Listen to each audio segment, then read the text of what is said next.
Company ने loan लिया और अपनी प्रॉपर्टी पे चार्ज क्रिएट किया, पर अगर उस चार्ज को रजिस्टर ही नहीं किया, तो क्या वो वैलिड होगा? या फिर लॉ बोलेगा जो रजिस्टर नहीं वो एग्जिस्ट ही नहीं करता?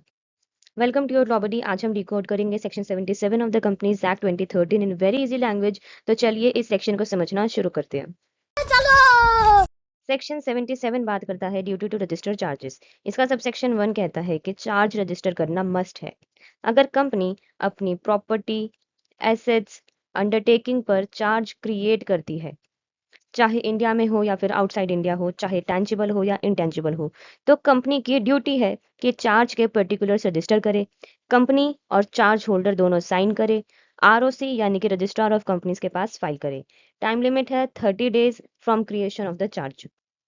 अब बात आती है कि अगर डिले हुआ तो रजिस्ट्रार एक्स्ट्रा टाइम दे सकता है before the amendment 2019 up to 300 days with the additional fees. लेकिन अमेंडमेंट जो है 2019 के बाद इनिशियल एक्सटेंशन है 60 डेज और फर्दर एक्सटेंशन है 60 डेज मोर एक्स्ट्रा फीस के साथ। अगर फिर भी रजिस्टर नहीं किया तो एडिशनल एक्सटेंडेड विंडो मिल सकती है स्पेसिफिक कंडीशंस के साथ और हैवी फीस के साथ। इंपॉर्टेंट प्रोटेक्शन रूल क्या है कि अगर चार्ज बाद में रजिस्टर होता है, वो पहले से एग्जिस्टिंग राइट्स को इफेक्ट नहीं करेगा। अब एक्सेप्शंस क्या है कि कुछ चार्जेस पर ये सेक्शन अप्लाई नहीं होगा, जैसे कि गवर्नमेंट और आरबीआई प्रिस्क्राइब करे। नेक्स्ट है सबसेक्शन 2। ये बात करता है सर्टिफिकेट ऑफ द रजिस्ट्रेशन के बारे में। जब चार्ज रजिस्टर हो जाता है, रजिस्ट्रार एक सर्टिफिकेट ऑफ रजिस्ट्रेशन इशू करेगा कंपनी को, चार्ज होल्डर को। ये सर्टिफिकेट जो है ये लीगल प्रूफ है। सबसेक्शन 3 बताता है कि नॉन रजिस्ट्रेशन का डेडली इम्पैक्ट क्या होगा।